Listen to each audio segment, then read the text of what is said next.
Avant même que Mickey Mouse ne prenne vie sur l'écran et que les parcs à thème ne deviennent des temples de la magie, le monde de Disney connaissait déjà ses premiers visages, fragiles mais essentiels. Ça s'est passé un 31 décembre 1918. Ça s'est passé en... Disney dans l'histoire. Nicolas Descamps, Corinne Yernaud, sur DLRP.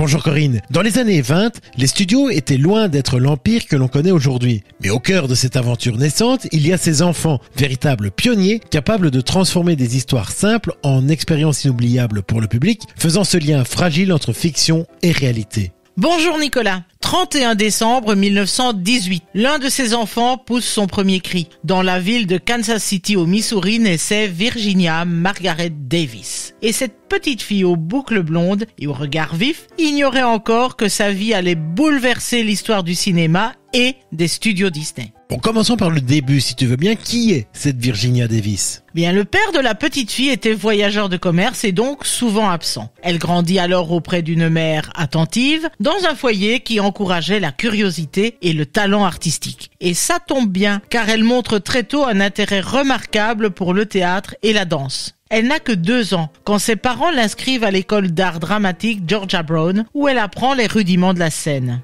Il faut dire qu'à cette époque, Kansas City est un centre modeste, mais actif de production cinématographique. C'est d'ailleurs là que le tout jeune Walt Disney créera ses premières animations, les Lothograms. Tout se joue donc à Kansas City, mais comment va se faire la rencontre entre l'enfant et le papa de Mickey ? Tu sais que Disney cherchait constamment à repousser les limites du possible. Le voilà qu'il rêve de créer une série où un personnage humain pourrait interagir avec un monde animé. Mais il lui manquait l'élément essentiel, l'actrice capable d'incarner ce rôle pionnier. Et c'est donc à ce moment-là qu'il va rencontrer Virginia. La rencontre entre Disney et Virginia fut presque magique. Il l'aperçut pour la première fois dans une publicité locale. Sur l'écran, Virginia mangeait un morceau de pain tartiné de confiture, affichant un sourire naturel et charmant, ses boucles blondes encadrant son visage avec une innocence irrésistible. Disney sut immédiatement qu'il avait trouvé celle qu'il cherchait. Bon, il l'avait trouvé, mais encore fallait-il convaincre les parents. La mère de Virginia, Margaret, fut séduite par la gentillesse et l'enthousiasme du jeune réalisateur. Et le 13 avril 1923,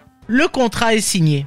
Virginia Davis n'a donc que 4 ans lorsqu'elle se retrouve propulsée au cœur d'une expérience cinématographique inédite. Le projet de Walt Disney consistait à combiner des prises de vue réelles avec des séquences animées, créant ainsi un monde hybride où l'impossible devient possible. Le premier film, intitulé Alice au pays des merveilles, racontait l'histoire d'une petite fille qui, à travers un rêve ou une série d'événements surprenants, se retrouvait plongée dans un univers peuplé de créatures animées. Mais dans les années 1920, comment pratiquement tourner avec des personnages qui ne sont pas réels ? C'est un véritable exploit pour l'époque. Les conditions de tournage étaient rudimentaires. Les scènes avec Virginia sont donc tournées sur un terrain vague ou devant des panneaux blancs et Walt lui indiquait comment réagir face à des personnages qui n'existaient pas encore. Sourire, lever les bras, effroi, excitation. Plus tard, elle explique que quand Walt la dirigeait, il disait « faisons semblant ». Puis il racontait l'histoire de la scène et il fallait que tout soit parfait dès la première prise.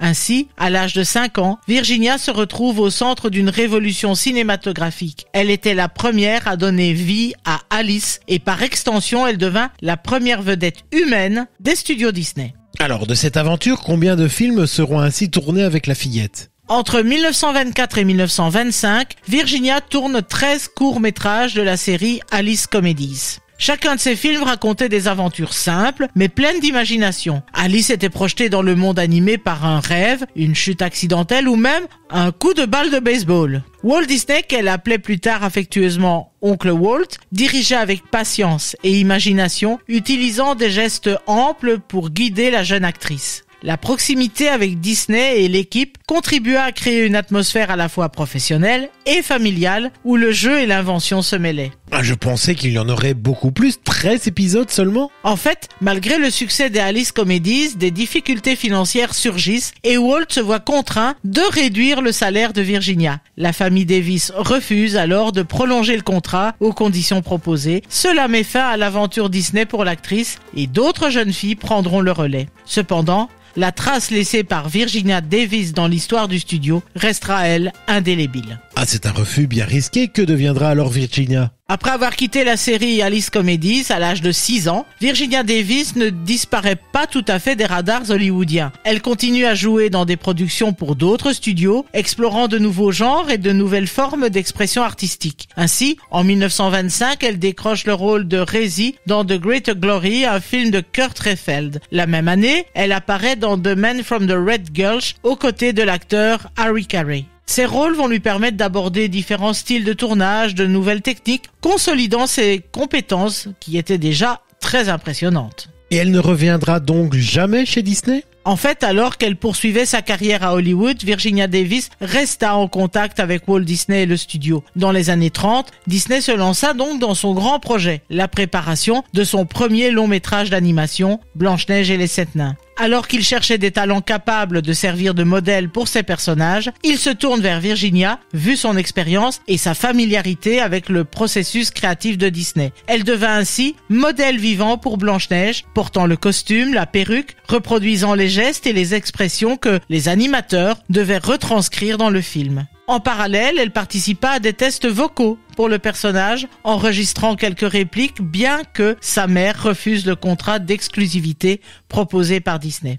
Mais ses talents sont multiples. Elle participera aussi à l'ancrage, à la peinture des animations, et de plus, elle prêtera sa voix à certains personnages secondaires de Pinocchio, montrant qu'elle n'était pas uniquement une muse visuelle, mais aussi une collaboratrice vocale capable d'inspirer l'animation.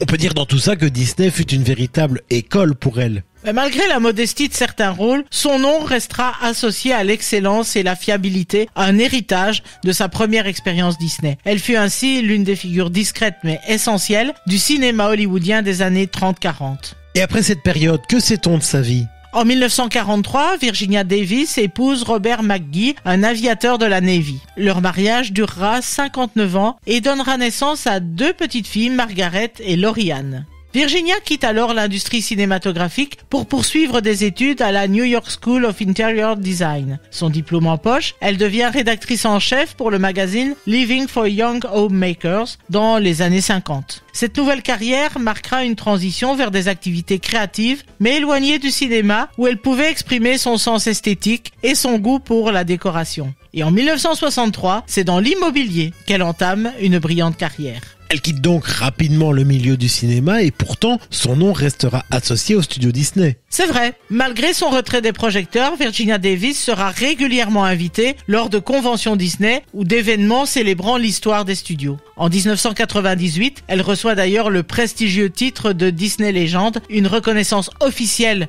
de son rôle dans la naissance et l'expansion de l'univers Disney. Dans ses souvenirs, elle déclarait avec émotion « J'aime penser que ceux qui ont répété sans cesse « tout a commencé avec une souris » ont pris conscience que la carrière de Walt Disney a en réalité commencé avec une petite fille de 4 ans. Moi. » On peut effectivement admettre que si Mickey Mouse est devenu l'emblème mondial de Disney, l'histoire se souvient que tout a réellement commencé avec une petite fille aux cheveux bouclés de Kansas City. Merci Corinne pour ce voyage dans le temps à la rencontre de la première star Disney, celle qui avait pavé la voie des générations de personnages et d'acteurs. Je vous rappelle quant à vous que vous pouvez retrouver cet épisode ainsi que tous les autres sur notre radio, sur dlrp.fr et en vous abonnant à notre podcast sur votre plateforme favorite. En tout cas, ça s'est passé un 31 décembre 1918. À bientôt Corinne. À bientôt Nicolas.